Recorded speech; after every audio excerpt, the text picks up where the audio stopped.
তো দেখেন কি বলেছে, যদি 3x - 5 < 10 হয় তাহলে x এর মানের সেট কোনটি? খুবই সিম্পল, তাহলে আমরা লিখতে পারি 3x 10 + 5, 3x < 15, তাহলে x < 5। ঠিক আছে, এগুলো একেবারে সিম্পল বেসিক বিষয়। x < 5 which is the correct answer.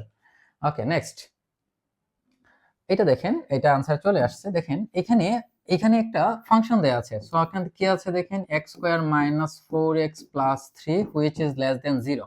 So এখান থেকে আমরা কি লিখতে পারি, 3। তাহলে আমরা এটাকে উৎপাদকে বিশ্লেষণ করব।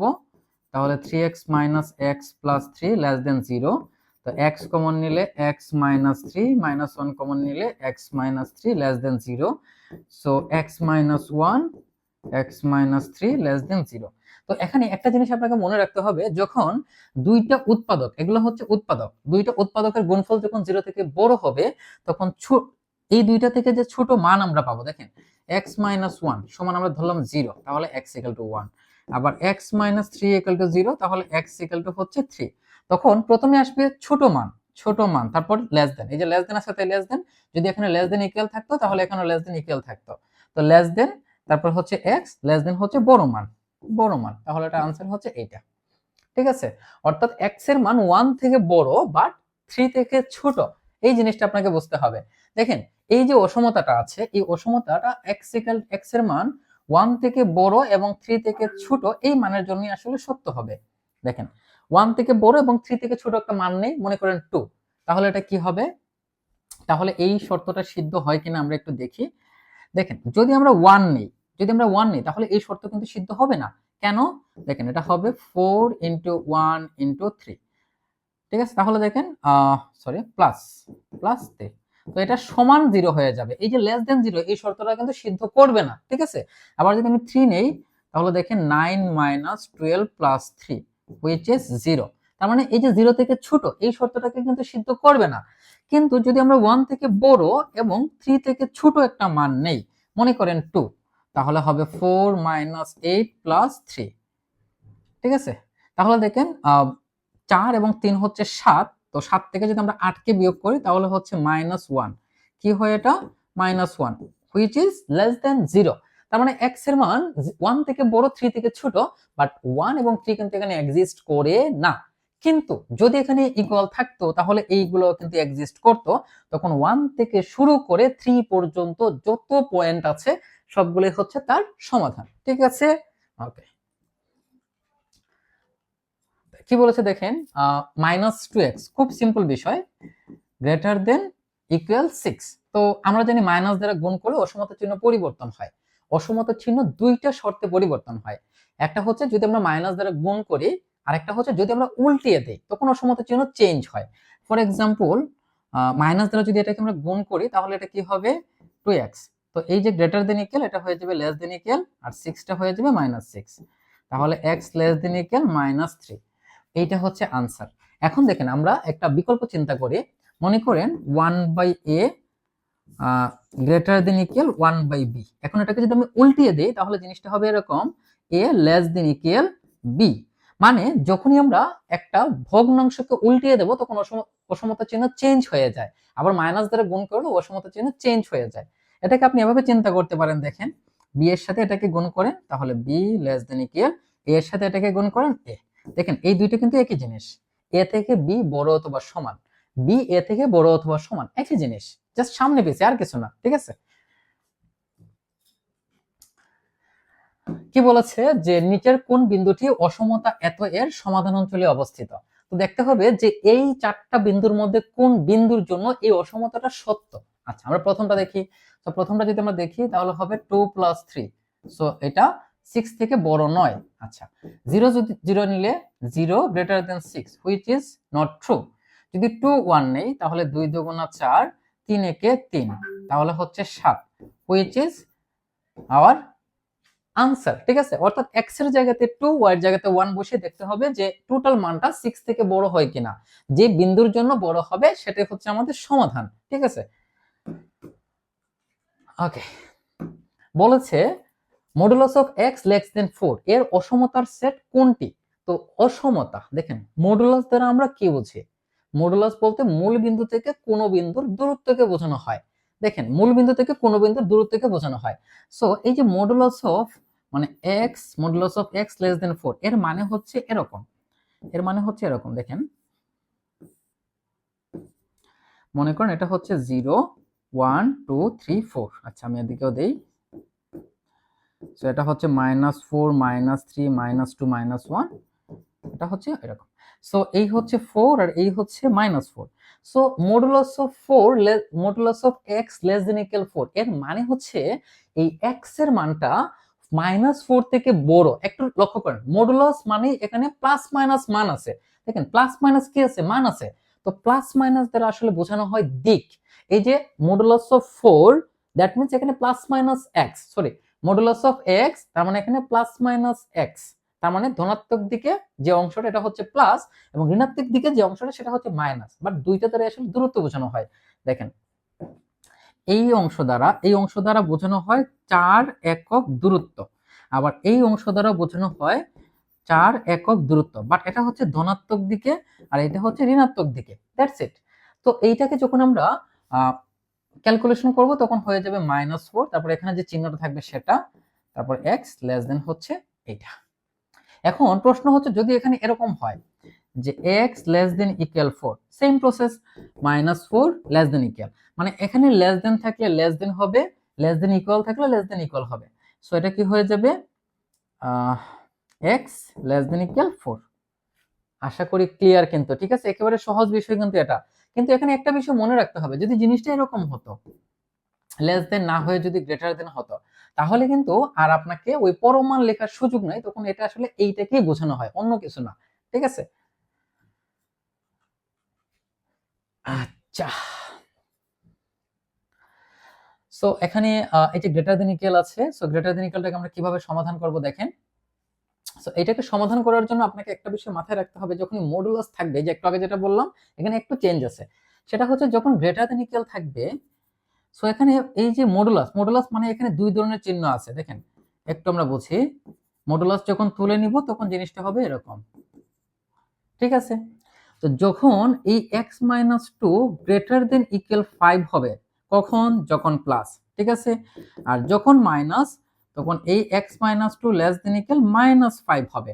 একটা জিনিস লক্ষ্য করেন, যখনই modulus greater than equal something থাকবে, তখনই মডুলাসের ভেতরে যে মানটা থাকবে সেটা গ্রেটার দেন ইকুয়াল প্লাস ওই মানটা প্লাস। দেখেন এইখানে যা থাকবে তার আগে প্লাস, এই যে দেখেন প্লাস, আর এইটা লেস দেন ইকুয়াল হবে তার নেগেটিভ মান, অর্থাৎ 5 হলে 5 এর নেগেটিভ মান অর্থাৎ -5। জিনিসটা একেবারে সিম্পল, ঠিক আছে। অর্থাৎ গ্রেটার দেন ইকুয়াল থাকলে বড় মান থেকে বড়, ছোট মান থেকে ছোট, বড় মান থেকে বড়, ছোট মান থেকে ছোট, that is our inequalities condition, ঠিক আছে। এখন ক্যালকুলেশন করেন, তাহলে এখান থেকে আমরা কি পাবো, x গ্রেটার দেন ইকুয়াল 7, আর এখান থেকে আমরা পাবো x লেস দেন ইকুয়াল, যদি এদিকে নেই তাহলে -3, ঠিক আছে। তাহলে দেখেন এখানে x এর মান লেস দেন ইকুয়াল, সরি এইটা দেখেন x গ্রেটার দেন ইকুয়াল 7, এই যে দেখেন x গ্রেটার দেন ইকুয়াল 7 অথবা x লেস দেন ইকুয়াল -3। এখানে মনে রাখতে হবে দুইটা শর্ত কিন্তু একসাথে কখনোই সিদ্ধ করবে না। এখন এখানে আপনি যদি অথবা না দিয়ে যদি এখানে অপশনে এবং থাকে, তাহলে এটা রং আনসার। দুইটার মধ্যে যে কোনো একটা শর্ত সিদ্ধ করবে। যদি আপনি এবং দিয়ে দেন তার মানে দুইটা শর্ত একসাথে সিদ্ধ করতেছে, কিন্তু বিষয়টা কিন্তু এরকম না, ঠিক আছে। ওকে, তারপর দেখেন নিচের কোন মানটির জন্য এত সম্ভব।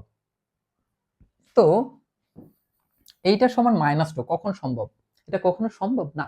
কেন সম্ভব না, দেখেন বলেছে যে 3x - 1, সরি 3x + 1, এইটার যে পরম মান, এই পরম মানের মান হচ্ছে -2। এখন আপনি বলেন তো ভাই, পরম মান বলতে কি কখনো মাইনাস হয়? পরম মান বলতে আমরা কি বুঝি? পরম মান বলতে আমরা বলছি যে মূল বিন্দু থেকে কোন বিন্দুর দূরত্ব। দূরত্ব কি কখনো ঋণাত্মক হয়? না, হয় না। তার মানে এই অংশটার মান কখনোই ঋণাত্মক হতে পারবে না, কোনো অবস্থাতেই না। এইটার মান অলওয়েজ পজিটিভ, মানে হচ্ছে মডুলাসের মান সর্বদাই কি হবে, ধনাত্মক হবে। তার মানে এই অংশটা নট ইকুয়াল -2, এইটা কখনোই সম্ভব নয়। তার মানে এটা কোনো বাস্তব সংখ্যার জন্য সম্ভব নয়। আচ্ছা, তারপর দেখেন x - 1 / x > 0 এর সমাধান সেট নিচের কোনটি। তো এই টাইপের প্রবলেমগুলোর ক্ষেত্রে একটা জিনিস লক্ষ্য করেন, তো এই যে অংশটা দেখেন, এটা কিন্তু এটা কোন ধরনের অসমতা বলেন? এটা হচ্ছে মূলদ অসমতা। কি অসমতা? এটা হচ্ছে মূলদ অসমতা। কি অসমতা? মূলদ অসমতা। এখন কেন এটা মূলদ অসমতা? কারণ এই যে ভগ্নাংশ আকারে আছে, তো এটা হচ্ছে মূলদ অসমতা। এখন এখানে বলেছে এই হচ্ছে একটা অংশ, এই হচ্ছে একটা অংশ, এবং এটার ভাগফলটা হচ্ছে 0 থেকে বড়। তো এটার ভাগফল যেহেতু 0 থেকে বড়, এটা কখন হবে? এটা কখন হবে? দেখেন, কিউ একটা বাস্তব সংখ্যা, কিউ একটা বাস্তব সংখ্যা, এই দুইটার ভাগফল 0 থেকে বড় দুইটা শর্তে হতে পারে। শর্তটা কি দেখেন, দুইটা শর্তে হতে পারে। প্রথম শর্ত হচ্ছে পি এবং কিউ দুইটাই 0 থেকে বড় হতে হবে, অথবা পি এবং কিউ দুইটাই 0 থেকে ছোট হতে হবে। তো আমরা একটা মান নেই, মনে করেন পি সমান 5 আর কিউ সমান মনে করেন 10, তাহলে এটা কি হবে? তখন এটা হবে 5/10। এটা অবশ্যই কি 0 থেকে বড়। আবার যদি আমরা 0 থেকে ছোট নেই, তাহলে দেখেন, মনে করেন পি সমান আমরা নিলাম -5 আর কিউ সমান আমরা নিলাম -10। সো এখানে যদি বসাই, তাহলে -5/-10, সো মাইনাসে মাইনাসে কাটা যাবে, থাকবে আমাদের এখানে 1/2 হুইচ ইজ গ্রেটার দেন 0। তার মানে হচ্ছে এখানে আপনি চাইলে লিখতে পারেন half which is greater than 0। তার মানে এখানে পি এবং কিউ এই দুইটার মান, পি এবং কিউ এই দুইটার মানে 0 থেকে বড়, 0 থেকে কি বড় যদি হয়, তাহলে এই ভগ্নাংশের মান 0 থেকে বড় হবে, অথবা দুইটাই যদি 0 থেকে ছোট হয়, তাহলে ভগ্নাংশের মানটা 0 থেকে বড় হবে। মানে দুইটাই একই চিহ্ন বিশিষ্ট হতে হবে।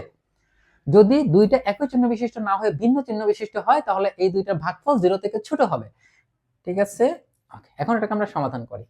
তো এখানে উপরের অংশ এবং নিচের অংশ দুইটাই 0 থেকে বড় হতে হবে। সো আমরা প্রথমে ধরে নিলাম দুইটাই 0 থেকে বড়। সো এখান থেকে আমরা প্রুফ করতে পারি x গ্রেটার দেন 1 আর এখানে হচ্ছে x গ্রেটার দেন 0। এটা হচ্ছে একটা কন্ডিশন। আসেন নেক্সট কন্ডিশনে। নেক্সট কন্ডিশন হচ্ছে x - 1 লেস দেন 0। সো আমরা বলতে পারি x লেস দেন 1। আর আরেকটা হচ্ছে কি আমাদের, যে x লেস দেন 0। এখন আপনি আমাকে একটা জিনিস বলেন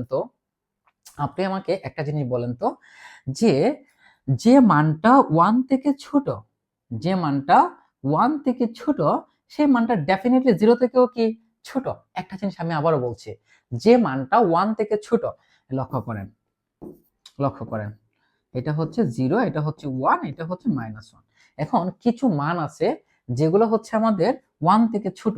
সো এই হচ্ছে 1 থেকে ছোট মানগুলা, এই দিকে যা আসবে সবই হচ্ছে 1 থেকে ছোট। তার মানে এই যে 0 আছে, এই 0টা তো 1 থেকে ছোট। তার মানে এই যে 1 থেকে ছোট আর এই যে 0 থেকে ছোট, এই দুইটাকে আমরা একসাথে লিখে ফেলতে পারি x লেস দেন 1। বিষয়টা বোঝাতে পেরেছি আপনাদেরকে? অর্থাৎ 1 থেকে ছোট মানেই সে 0 থেকে ছোট। আচ্ছা, এখানে আমি কি করছি, এখানে আমি একটু ভুল করে ফেলছি মেবি। দেখেন, হ্যাঁ, এখানে আমাদের ছিল 0 থেকে, তাহলে হবে এটা x গ্রেটার দেন 1, 0 তাহলে হচ্ছে x গ্রেটার দেন 0। আচ্ছা, তার মানে যে মানটা 0 থেকে বড়, সেই মানটা কি 1 থেকে বড় না। 0 থেকে বড় হলেই যে সে 1 থেকে বড় হবে, জিনিসটা কিন্তু এরকম না, এরকম না। ঠিক আছে, আচ্ছা, তো দেখেন যে মানটা 1 থেকে ছোট, সে মানটা 0 থেকেও ছোট। তার মানে 0 থেকে ছোট সকল মান 0 থেকেও ছোট, 1 থেকেও ছোট। তার মানে এই দুইটা অংশকে যদি আমরা এরকম লিখি x লেস দেন 0, তাহলে এটা সত্য। কিন্তু x লেস দেন 1 এটা সত্য নয়, কারণ এই দেখেন 0 এবং 1 এর মাঝখানে এখানে কিছু পয়েন্ট আছে, এগুলো কিন্তু 0 থেকে ছোট নয়, ছোট না। তার মানে এই দুইটাকে আমরা এভাবে লিখতে পারি, এটা 1 থেকে বড়, এটা হচ্ছে 0 থেকে বড়। তার মানে যে মানটা 0 থেকে বড়, সেই মানটা ডেফিনেটলি 1 থেকে বড়। আর যে মানটা 1 থেকে বড়, সেটা কিন্তু 0 থেকে বড় নয়। মানে সব ক্ষেত্রে সত্য না, কারণ এখানে কিছু মান আছে, এগুলো নাও হতে পারে। তার মানে যে মানটা 0 থেকে বড়, সেটা 1 থেকেও বড়। তার মানে এই দুইটা কন্ডিশনকে আমরা এই কন্ডিশন লিখতে পারি, আর এই দুইটা কন্ডিশনকে আমরা এই কন্ডিশন লিখতে পারি। তার মানে এই অসমতাটা তখনই সত্য হবে যখন x গ্রেটার দেন 1 হবে, অথবা x লেস দেন 0 হবে। একেবারেই সিম্পল বিষয়, ঠিক আছে, একেবারেই সিম্পল বিষয়। এটাই হচ্ছে আমাদের সমাধান। আশা করি ক্লিয়ার। ওকে, তারপর দেখেন এ বি দুইটা বাস্তব সংখ্যা, তাহলে অ্যারিথমেটিক মিন এবং জিওমেট্রিক মিনের মধ্যে সম্পর্কটা কি? খুবই সিম্পল, এ এবং বি দুইটা বাস্তব সংখ্যা হলে এটা হচ্ছে তার অ্যারিথমেটিক মিন, আর এই দুইটা জিওমেট্রিক মিন হচ্ছে রুট ওভার এ বি, তাহলে অ্যারিথমেটিক মিন সর্বদাই greater than equal geometric mean. মনে আছে আপনার যে arithmetic mean is greater than equal geometric mean is greater than equal harmonic mean, ঠিক আছে? এইগুলো আমরা পড়েছিলাম ভাই, এগুলো আমরা পড়েছিলাম, ঠিক আছে? So root over A B, ঠিক আছে, greater than equal root over A B, এইটাই হচ্ছে তার সমাধান। সহজ বিষয়, ঠিক আছে? দেখেন অ্যারিথমেটিক মিন এবং জিওমেট্রিক মিন কখন সমান হবে? যখন যখন সংখ্যাগুলো কি হবে? সমান হবে। যখন সবগুলো সংখ্যা সমান হয়ে যাবে তখনই অ্যারিথমেটিক মিন এবং জিওমেট্রিক মিন কি হয়ে যাবে? সমান হয়ে যাবে। বেসিক আমরা আলোচনা করেছি ডিটেইলস। তারপর দেখেন ত্রিভুজের সমতা, এই যে ত্রিভুজের সমতা modulus of a plus B less than equal modulus of a plus modulus of b, আমরা বেসিক ক্লাসে এগুলো পড়ে এসেছি, জাস্ট একবার দেখে নিব। কোশি-শুয়ার্জের অসমতা খুবই সুন্দর একটা অসমতা। এই যে দেখেন a1 b1 plus a2 b2 whole square সমান এই যে a1 square plus b1 square into a1 square a2 square into b1 square b2 square, এই যে দুইটা অংশের গুণফল, এটা হচ্ছে কোশি-শুয়ার্জের অসমতা, একটু আগে আমরা পড়ে এসেছি। তারপর দেখেন সম্পর্ক বলেছে, তো সম্পর্কের মধ্যে সবথেকে বড় কে? অ্যারিথমেটিক মিন, তার থেকে ছোট কে? জিওমেট্রিক মিন, তার থেকে ছোট কে? হারমোনিক মিন। তাহলে দেখেন এই যে বাচ্চা ছেলেটা, এই যে বাচ্চা ছেলেটা, খুবই সহজ একটা প্রশ্ন। আচ্ছা, এখন দেখেন এইটার জন্য আসলে ইউজ করা হয় আচ্ছা দেখি আমরা, একটি অপেক্ষক f of x K convex বলা হবে বা উত্তল বলা হবে যদি এটা দ্বিতীয় অন্তরজ কি হয়? 0 থেকে বড় হয়। দ্বিতীয় অন্তরজ 0 থেকে বড় হয়, উত্তল হলে দ্বিতীয় অন্তরজ 0 থেকে বড় হবে, এটা কন্ডিশন, ঠিক আছে? দ্বিতীয় অন্তরজ 0 থেকে বড় হবে। আচ্ছা, ইএসএন এর অসমতা সাধারণত কোন ধরনের ফাংশনের সাথে সম্পর্কিত? এটা হচ্ছে উত্তর ফাংশন। একটু আগে যারা ফাংশনটা দেখলাম এই ধরনের ফাংশনটার ক্ষেত্রে আমরা ইএসএন এর অসমতা ব্যবহার করি, জাস্ট এটা মনে রাখবেন। ইএসএন এর অসমতা আমরা ব্যবহার করি। আচ্ছা দেখেন x square greater than equal 0, এটা কোন ধরনের অসমতা? অবশ্যই পরম অসমতা, অ্যাবসলিউট ইনইকুয়ালিটিস, কারণ এটা যে কোনো বাস্তব সংখ্যার জন্য সত্য। x এর যে কোনো মানের জন্য এই অংশের যে মান আসবে সেটা 0 থেকে বড় অথবা 0 হবে। যদি আপনি x ইকুয়াল টু 0 ধরেন তাহলে 0 হবে, 0 ব্যতীত অন্য যে কোনো মানের জন্য সেটা 0 থেকে বড় হবে, ঠিক আছে? ওকে, তাহলে এটা হচ্ছে অ্যাবসলিউট ইনইকুয়ালিটিস অর্থাৎ পরম অসমতা। a greater than b, c less than 0, আমরা একটু আগে আলোচনা করেছি। যদি a গ্রেটার দেন b এবং c 0 থেকে ছোট হয়, তৃতীয় চলকটা 0 থেকে বড় হলে অসমতা চিহ্ন চেঞ্জ হবে, জাস্ট এটা মনে রাখবেন। তৃতীয় চিহ্ন 0 থেকে যদি ছোট হয় তাহলে অসমতা চিহ্ন চেঞ্জ হয়ে যাবে। যদি এখানে 0 থেকে ছোট না হয়ে 0 থেকে বড় হতো তাহলে এটা হতো ac গ্রেটার দেন bc। এগুলা ভাই আমরা বেসিক ক্লাসে, এই চ্যাপ্টারের বেসিক ক্লাসে আমরা ডিটেইলস আলোচনা করেছি, ঠিক আছে? তাহলে এটা কি হবে? AC লেস দেন বিসি, যেহেতু গ্রেটার দেন আছে লেস দেন, যদি এখানে লেস দেন থাকে তাহলে গ্রেটার দেন, এই যে এই আর কি। এটা দেখেন এটা সমাধানের সেট নিচের কোনটি? আমরা আগে এটাকে একটু সমাধান করি। 1/x এর মান 1 থেকে ছোট, এটার সমাধানের সেট আমরা বের করব। তাহলে এটাকে আমরা কি লিখতে পারি দেখেন, এরকম আমরা লিখতে পারি। তাহলে এটা হবে 1 - x/x গ্রেটার দেন 0, মাইনাস দ্বারা যদি গুণ করি তাহলে x - 1/x এটা হয়ে যাবে লেস দেন 0। এখন এইটার ক্ষেত্রে আমরা একটু আগে যে শর্তটা দেখিয়েছিলাম, একটু আগে আমরা এটা প্রুফ করেছি, এইটা হচ্ছে তার সমাধান। এই প্রশ্নটা আমরা একটু আগে প্রুফ করেছি। জাস্ট এরকম থাকলে আপনি ভগ্নাংশ মানে এটার লসাগু নিয়ে নেবেন, তারপর এরকম একটা স্ট্রাকচার নিয়ে আসবেন, তারপরে একটু আগে যে প্রবলেমটা আমরা সলভ করেছি জাস্ট ওইটাই, এক্সট্রা কিছু না। ওকে, সো এতক্ষণ আমরা অসমতার একেবারে বেসিক লেভেলের যে বিষয়গুলো আছে সেইগুলো নিয়ে আমরা আলোচনা করেছি। 4 ধরনের আমরা ইনইকুয়ালিটিস দেখেছি। অ্যারিথমেটিক মিন, 4 ধরনের আমরা গড় দেখেছি। Arithmetic mean, geometric mean, harmonic mean এবং কোয়াড্রেটিক মিন। কোয়াড্রেটিক মিন নিয়ে আমরা একটু পরেই পাবো। তো এগুলো খুব বেসিক লেভেলের ছিল। এখন আমরা যেগুলো নিয়ে আলোচনা করব সেগুলো একটু অ্যাডভান্স লেভেলের, বাট এগুলো আমাদেরকে জানতে হবে।